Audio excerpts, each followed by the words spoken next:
I just can't let you go.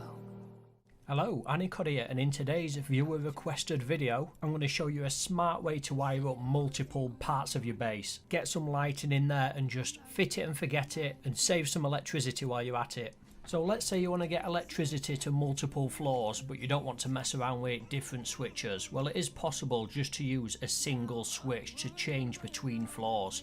Very easy to do. I'm going to walk and talk you through it. So we'll start with obviously the switch, just a bog standard, straightforward on and off switch. 2 electrical branches, and then on the right hand side of these, a blocker. If you don't know how to use a blocker, check out the video up in the top right hand corner now, and it's a full walkthrough talkthrough of the operation of the blocker. So we're going to start by putting power into the bottom of the first branch. You're then going to need to take the power of this branch and put it into the bottom of the switch. This will obviously provide power to the switch. The branch out of the first electrical branch will then go down into the bottom of the blocker, and that'll power the blocker. Pretty simple so far. Then what we're going to need to do is take the power out of the bog standard switch, and this is going to power the bottom of the second branch. Once you've got power into the second branch, if you use the branch out and put that into the block pass through, that's the bulk of the circuit complete. So then we can set the downstairs lights up to the branch and the upstairs lights up to the blocker, or vice versa. And then whenever you flick the switch, it'll put power to either or. So you can have lights upstairs or downstairs with a simple flick of a switch. So let's get that wired up and let's watch it in action.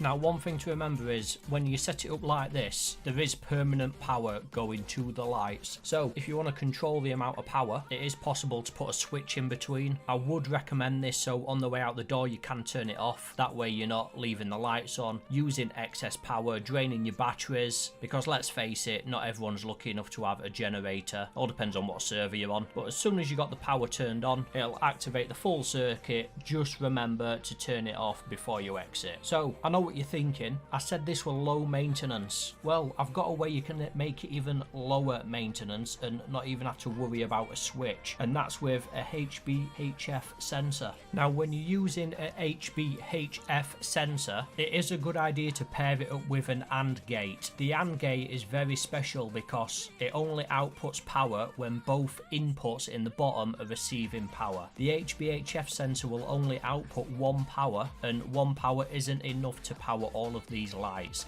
It sounds confusing, but I'm going to talk you through it, and before you know it, you'll be able to use AND gates no problem whatsoever. So we're going to put the power out of the normal switch into the bottom of an electrical branch, and then what we're going to do, we're going to put the branch out into the input of the HBHF sensor, and then the output of that will go into one side of the AND switch. The main power out of the branch will then go into the second one. So what happens when it's active, remember to change the branch power to 2, one to power the HBHF sensor and one to allow power through to activate the AND switch. It will then output the highest amount of electricity. For example, the right hand side of the branch is outputting 45, so as soon as the HBHF sensor is active, it'll output 45 power from the AND switch into the bottom of the lighting circuit. And if it still confuses you, just rewind the video keep watching and just copy everything I'm doing. Now remember, if you are using a HBHF sensor on this circuit, only include authorized people on it. You don't want to be lighting the rooms up for raiders. Sounds obvious, but I guarantee some people copying this circuit will forget about that, and you'll get some happy raiders coming along that every room they run into is perfectly lit for them. Remember, you don't just have to link these up to lights, you can link these up to auto turrets instead, so you can have some raid defense fence there if you want. Now again, I know what you're thinking, there's still a switch you have to hit. Well, if you want to make it completely automated, then you don't need half of the circuitry that I'm showing you here. So what I'll do, I'll show you this circuit completely automated, and then if you're really lazy, you don't have to worry about hitting any switches whatsoever. So we're going to start by getting rid of the second branch, the blocker and the switch. Remember, we're not going to be needing that. Now the downstairs lights will be linked up to the HBHF sensor downstairs. We're going to use a second HBHF sensor upstairs to sensors as we go upstairs, and what should happen is the sensor downstairs should not sensors anymore. It should turn the lights out, the one upstairs should sensors, and it should turn the upstairs lights on. Pretty simple. So all we're going to do is link it up exactly the same way. So one of the outputs of the HBHF sensors goes into one side of the AND switch. The top of the AND switch will go to your lighting, and then you're going to need an electrical branch. The left hand side of the electrical branch will go into the HBHF sensor, and the right hand side of the electrical branch will go into the bottom of the AND switch. Again, remember to configure the electrical branch to 2. You don't need any more power than that. Any more is just a complete waste. And then all you need to do is hook some power from a battery, or in my case a generator, into the bottom of the branch, and that's all you need to do. Now I say it in every video, it's not wired up in the most economical way. There is certain ways using branches you can wire it up so you got just enough electricity. If you want to do that, you crack on. I'm just showing you the operation, and once you've excluded everyone but authorized, that is a complete